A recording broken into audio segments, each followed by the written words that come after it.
అందరికీ నమస్కారం. శ్రీ మాత్రే నమః. 3 రాశులకి అఖండ రాజయోగం కలిగింపజేస్తారు. ఉగాది తర్వాత శని సంచారంలో మార్పుల వలన 12 రాశుల్లో 3 రాశుల వారికి సంవత్సరం మొత్తం విశేషమైన రాజయోగం పట్టబోతుంది. ఆ 3 రాశుల్లో మొట్టమొదటి రాశి మకర రాశి. దానికి కారణం ఏంటంటే 2025 సంవత్సరం మార్చి నెల 30వ తేదీ శని భగవానుడు కుంభరాశిలో నుంచి మీనరాశిలోకి ప్రవేశిస్తున్నాడు. మకర రాశి నుంచి లెక్కబెట్టినప్పుడు మకరం, కుంభం, మీనం. శని సంచారం మార్పు జరిగినప్పుడు మీనరాశి 3 రాశి అవుతుంది. అంటే మకర రాశి వాళ్ళకి ఉగాది తర్వాత శని భగవానుడు తృతీయంలోకి 3వ స్థానంలోకి సంచారం చేస్తున్నాడు. ఇది విశేషమైన రాజయోగాన్ని కలిగిస్తుంది. 3వ స్థానంలో శని చాలా బలంగా ఉంటాడు. తృతీయంలో శని ఉన్నప్పుడు కష్టానికి తగిన ప్రతిఫలం ఖచ్చితంగా లభిస్తుంది. సోదరులతో ఉన్న గొడవలన్నీ కూడా తొలగిపోతాయి. ప్రాపర్టీస్ పరంగా విశేషమైన లాభం చేకూరుతుంది.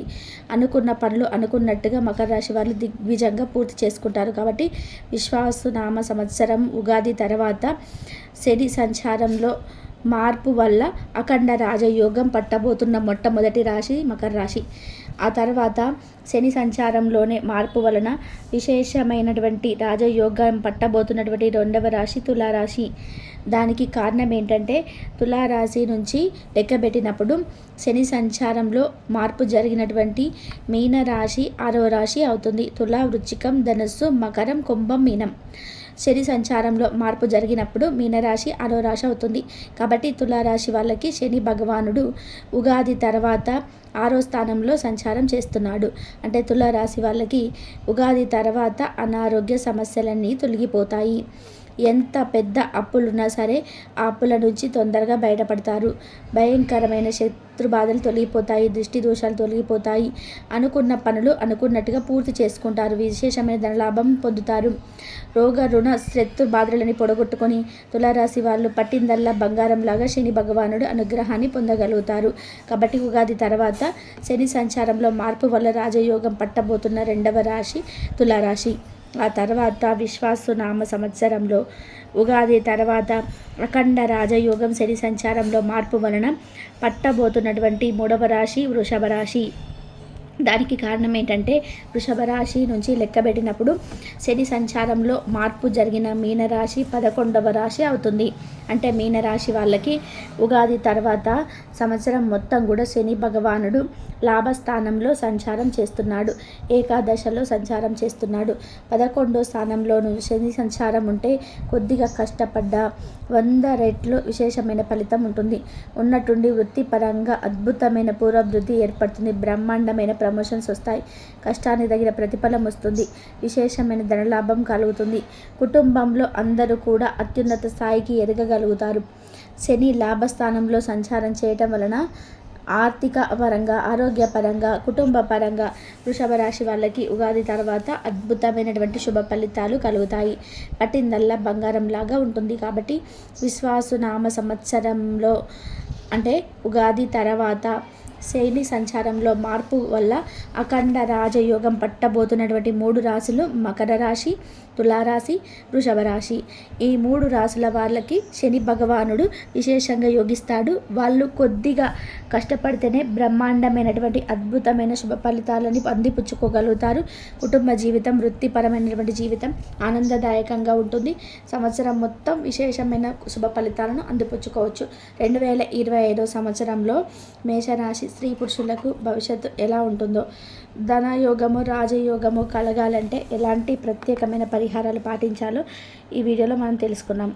2025 సంవత్సరంలో మార్చి నెల 30వ తేదీ శని భగవానుడు కుంభరాశిలో నుంచి మీనరాశిలోకి ప్రవేశిస్తున్నాడు. అలాగే 2025 సంవత్సరం మే నెల 15వ తేదీ దేవగురువైన బృహస్పతి వృషభ రాశిలో నుంచి మిథున రాశిలోకి ప్రవేశిస్తున్నాడు. అలాగే 2025 మే 18వ తేదీ రాహువు మీనరాశిలో నుంచి కుంభరాశిలోకి, కేతువు కన్యా రాశిలో నుంచి సింహరాశిలోకి ప్రవేశిస్తున్నాడు. అంటే 2025 సంవత్సరంలో 4 పెద్ద గ్రహాల సంచారంలో మార్పు జరుగుతుంది. ఈ 4 పెద్ద గ్రహాలలో కూడా శని భగవానుడు మార్చి నెల 30వ తేదీ మారుతున్నాడు. గురువు మే 15 మారుతున్నాడు. రాహుకేతువు మే 18వ తేదీ మారుతున్నారు. ఈ సంచారం బట్టి ద్వాదశ రాశుల వారికి అనుకూల ఫలితాలు, ప్రతికూల ఫలితాలు ఉంటాయి. వాళ్ళ భవిష్యత్తు మొత్తం కూడా ఈ 4 గ్రహాల మార్పు మీదనే ఆధారపడి ఉంటుంది. 2025 సంవత్సరం మార్చి నెల 30వ తేదీ శని భగవానుడు కుంభరాశిలో నుంచి మీనరాశిలోకి ప్రవేశించగానే మేషరాశి వాళ్ళకి ఏలినాటి శని ప్రారంభమవుతుంది. ఈ ఏలినాటి శని మొదటి దశలో 2025లో మేషరాశి వారికి శని భగవానుడు కొద్దిగా వృధా ఖర్చులను కలిగింపచేస్తాడు. శత్రు బాధలన్నీ కూడా కలిగింపచేస్తాడు. ఇక అవన్నీ తొలగిపోవాలంటే 2025లో మేషరాశి వాళ్ళు శనివారం పూట రావి చెట్టు దగ్గరకు వెళ్ళి నల్ల నువ్వులు కలిపిన నీళ్లను, బెల్లం ముక్కను కలిపిన పాలు రావి చెట్టు మొదట్లో పోయాలి. ఆ తడి మొత్తాన్ని మట్టిని నుదుట ధరించాలి. 2025 శనివారం ఎప్పుడు ఏలినాటి శని వల్ల వచ్చే శని బయటపడవచ్చు. నవగ్రహాల యందు శనివారం శనిగ్రహం మీద నువ్వుల నూనె, కొబ్బరి నీళ్ళు ఈ 2 కూడా పోషాభిషేకం చేసుకున్న అప్పుడు ఏలినాటి శని దోషం తగ్గుతుంది. 2025లో మేషరాశి వాళ్ళకి ఖర్చులు తగ్గుతాయి. శత్రు బాధల నుంచి బయటపడవచ్చు. అలాగే 2025 సంవత్సరంలో మే నెల 15వ తేదీ మేషరాశి వాళ్ళకి గురువు వృషభంలో నుంచి మిథునంలోకి రాగానే 3వ సంచారం చేస్తున్నాడు. అంటే గురుబలం తగ్గిపోతుంది. మేషరాశి వాళ్ళ గురుబలం తగ్గిపోయిందంటే కెరియర్ వైజ్ కానీ, ఫైనాన్స్ వైజ్ కానీ, ఫ్యామిలీ వైజ్ కానీ కొద్దిగా ఇబ్బందులు వచ్చేటువంటి సూచనలు ఉన్నాయి. గురుబలం పెరగడానికి ఏం చేయాలి? మే 15 తర్వాత నుంచి 2025లో ప్రతిరోజు కూడా చిటికెడు పసుపు నీళ్ళలో కలుపుకొని 5 నిమిషాల తర్వాత ఆ నీళ్ళలో స్నానం చేస్తూ ఉండండి. అలాగే వీలైనప్పుడల్లా కూడా గురువారం పూట నానబెట్టినటువంటి శనగల్లో కొద్దిగా పసుపు కలుపు గోమాతకు ఆహారంగా తినిపించండి. ఈ 2 పరిహారాలు చేసుకుంటే గురుబలం పెరుగుతుంది.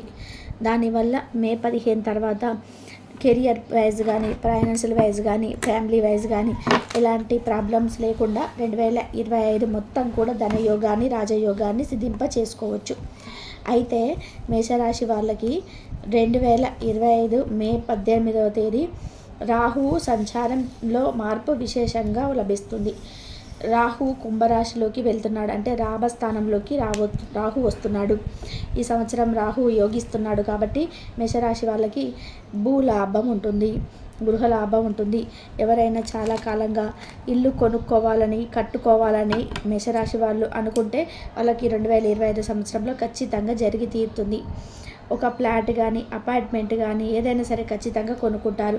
అలాగే విదేశీయాన ప్రయత్నాలు కూడా చక్కగా అనుకూలిస్తాయి. ఎవరికైనా మేషరాశి వాళ్ళు అబ్రాడ్ వెళ్ళి సెటిల్ అవ్వాలి, అబ్రాడ్లో చదువుకోవాలి, అబ్రాడ్లో జాబ్ చేయాలనుకుంటే 2025లో మే 15 తర్వాత ప్రయత్నం చేసుకోండి. ఖచ్చితంగా మీకు అబ్రాడ్ వెళ్తారు. ప్రత్యేకంగా మే 18 తర్వాత రాహు మారుతాడు కాబట్టి అప్పటి నుంచి బ్రహ్మాండంగా అనుకూలంగా ఉంటుంది. మేషరాశి వాళ్ళకి ఈ సంవత్సరం 2025 మే 18 నుంచి కేతు 5వ స్థానంలో సంచారం చేస్తున్నాడు. 5వ స్థానంలోకి కేతు సంచారం చేయడం వలన చిల్డ్రన్ రిలేటెడ్ ప్రాబ్లమ్స్ అయితే ఉండడానికి అవకాశం ఉంది. మేషరాశి స్త్రీ పురుషులు ఎవరైనా సరే సంతానం కోసం ప్రయత్నిస్తుంటే పిల్లలు పుట్టడం ఆలస్యం అవుతుంది. ఒకవేళ సంతానం ఉన్న వాళ్ళైతే వాళ్ళ సంతానం వల్ల ఏదో ఒక ట్రబుల్స్ వస్తూ ఉంటాయి. అలాంటి ట్రబుల్స్ ఏవి రాకుండా ఉండాలంటే తొందరగా పిల్లలు పుట్టాలన్నా, పిల్లల వల్ల ఎలాంటి ప్రాబ్లమ్స్ రాకుండా ఉండాలన్నా మేషరాశి వాళ్ళు మే 18వ తేదీ తర్వాత వీలైనప్పుడల్లా మంగళవారం పూట కుక్కలకు రొట్టెలు ఆహారంగా వేయండి. ఎందుకంటే నవగ్రహాల్లో కేతువు ప్రభావం కుక్కల మీద పనిచేస్తుందని పరిహార శాస్త్రం చెప్తుంది. మంగళవారం నాడు కుక్కలకి రొట్టెలు వేయాలి. అది కూడా ఎలా వేయాలి? బొట్టు నువ్వుల నూనె రొట్టె మీద రాసి, బెడ్ మీద రాసి ఆ బ్రెడ్ కుక్కకు ఆహారంగా వేయండి. అలాగే మంగళవారం పూట ఏం చేస్తారంటే నానబెట్టిన ఉలువలు గోమాతకు ఆహారంగా తినిపించండి. ఈ 2 పరిహారాలు మేషరాశి వాళ్ళు మే 18వ తేదీ తర్వాత చేసుకుంటూ ఉంటే కేతు బలం పెరుగుతుంది. దానివల్ల చిల్డ్రన్ రిలేటెడ్ ప్రాబ్లమ్స్ ఉండవు. మొత్తం మీద పరిశీలిస్తే 2025 సంవత్సరంలో ప్రధానంగా గ్రహణాలు 4 కూడా మేషరాశి వాళ్ళకి మే తర్వాత ఒకే ఒక గ్రహం యోగిస్తుంది. రాహుగ్రహం మాత్రమే యోగిస్తుంది. గురువు, కేతువు, శని ఈ 3 గ్రహాలు యోగించటం లేదు. కాబట్టి ఈ 3 గ్రహాలకు సంబంధించినటువంటి ప్రత్యేకమైన పరిహారాలు పాటిస్తే సంవత్సరం మొత్తం కూడా చాలా బాగుంటుంది. అలాగే వీలైనప్పుడల్లా కూడా గురువారం పూట నానబెట్టినటువంటి శనగలు కొద్దిగా పసుపు పూసి గోమాతకు ఆహారంగా తినిపించండి. ఈ 2 పరిహారాలు చేసుకుంటే గురు బలం పెరుగుతుంది. దానివల్ల మే 15 తర్వాత కెరియర్ వైజ్గా, ఫైనాన్షియల్ వైజ్గా, ఫ్యామిలీ వైజ్గా కానీ ఎలాంటి ప్రాబ్లమ్స్ లేకుండా 2025 మొత్తం కూడా ధనయోగాన్ని, రాజయోగాన్ని సిద్ధింప చేసుకోవచ్చు. అయితే మేషరాశి వాళ్ళకి 2025 మే 18వ తేదీ రాహు సంచారంలో మార్పు విశేషంగా యోగిస్తుంది. రాహు కుంభరాశిలోకి వెళ్తున్నాడు, అంటే లాభస్థానంలోకి రాహు వస్తున్నాడు. ఈ సంవత్సరం రాహు యోగిస్తున్నాడు కాబట్టి మేషరాశి వాళ్ళకి భూలాభం ఉంటుంది, గృహ లాభం ఉంటుంది. ఎవరైనా చాలా కాలంగా ఇల్లు కొనుక్కోవాలని చెప్పి, కట్టుకోవాలని చెప్పి ఆలోచిస్తూ ఉన్న వాళ్ళకు అది 2025 సంవత్సరంలో ఖచ్చితంగా కలిగి తీరుతుంది.